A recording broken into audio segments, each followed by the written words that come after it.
Well, we've come on site at Victoria Road, where the old prison, of course, was, and I'm just around the corner from this, and I've seen it empty for a long time. Of course, we've got these great pictures here of the old Victorian buildings, all long since gone. Peter Duke is with us. Duke Travel hat on for this one, because finally something's going to be made of use of this. But I mean, just for TT as such. But do tell us, because it's Snooze Box Plus, I think I'd call it. Well, it's the idea sort of came about earlier this year when we were just starting to get involved with the travel side of the TT, having run the main website, the imtt.com, for many years, with 2 million people worldwide, etc. And in the background is the fact that there's always been a shortage of accommodation for TT Week. It's improving slowly with some developments coming on stream, but the Snooze Box, of course, came along 4 or 5 years ago and satisfied quite a demand which was there, and that it's partly to have a room somewhere to sleep that's not a tent, and secondly there's people who want to be near the paddock, and it was actually really gelled for me when a group of Americans I was talking to, gentlemen from New York, on their second trip, as it happened, to the TT. They previously stayed in Snooze Box. They'd finished up in a 4-star hotel in Douglas on their quite expensive trip from New York, as you can imagine, and they said, "Oh God, we need the Snooze Box back." And I thought, really? Okay, right. He said, "Yeah, we want to be in the paddock, So it set me thinking. So I had a look at the Snooze Box again. It has gone through a bit of a reincarnation after a few. It did kind of go out of business, right? Snooze Box was in liquidation earlier this year. It's come back in a second incarnation. It's still a very expensive option, and for the 2 weeks it was very hard. The previous operators hadn't really made money with it, so it was very difficult to look at Snooze Box. Look for alternatives.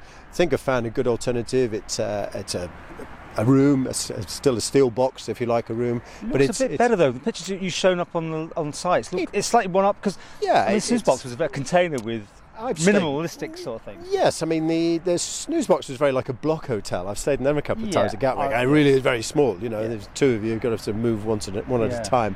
There's a bit more room in these. Only about 10% more practical room, more storage, a better bathroom, better sound insulation.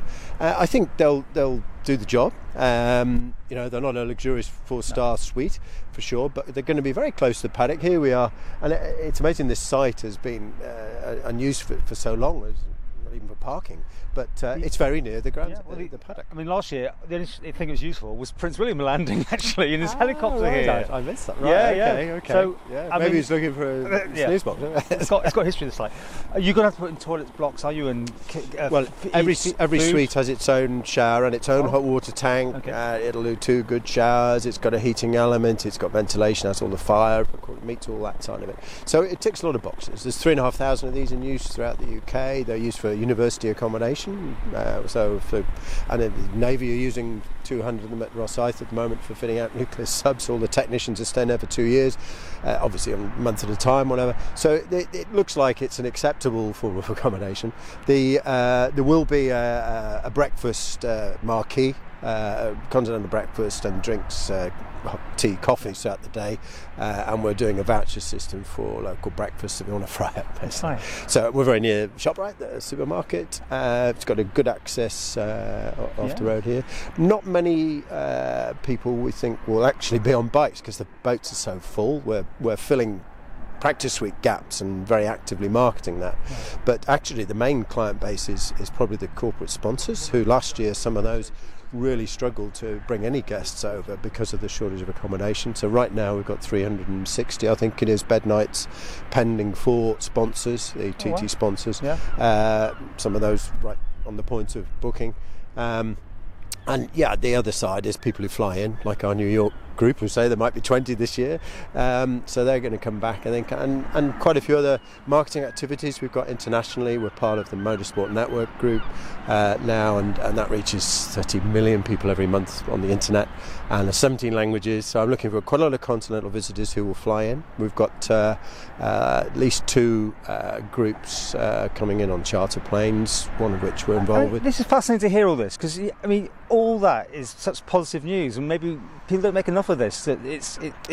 I mean, you see the TT through all sorts of periods. Let's put it that way. You're a dad, of course. Yes, so where do you think it is now?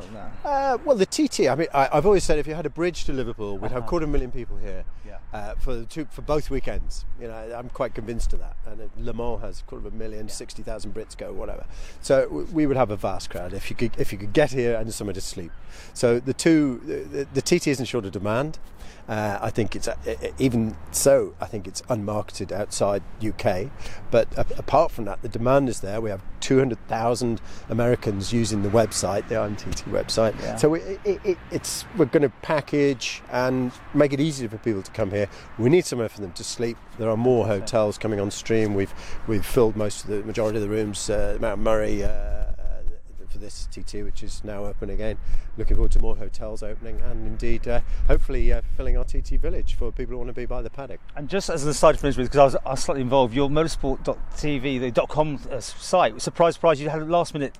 You know, we did a bit for you, and it had traction, didn't it? Yes, Paul. The site, it's interesting, wasn't it? The site had over 500,000 visitors at its first stab, and all it did was report we didn't show anything besides no racing reports, no news access wasn't available. So it was just a feature about the TT, 2 or 3 little features, and 500,000 people watching.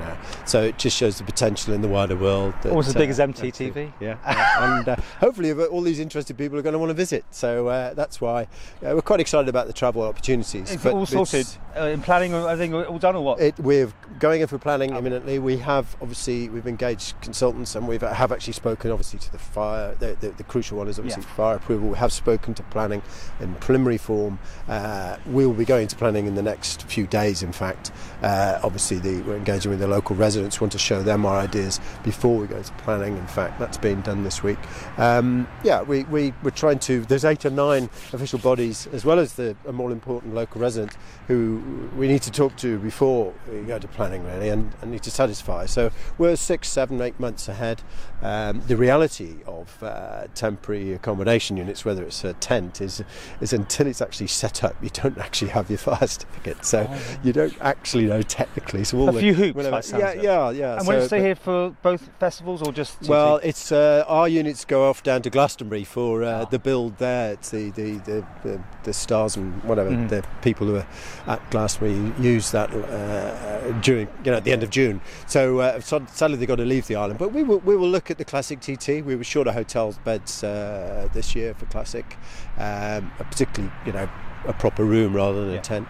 But glamping is the other area we're very busy with, so I've got some plans there. Well, we'll follow the story through and we'll come back and see this all, subject to everything else, being it's going to be fun. We're going to landscape it and make it nice, and so it'll be, when we finish with it, it'll be a lot nicer than it is right now, and somebody will probably decide to use it for something else next year, but maybe build a 5-star hotel in it. Well, I was going to say Prince William can't land here this TT, that's for sure. But it's certainly we hope to deliver a good solution this year.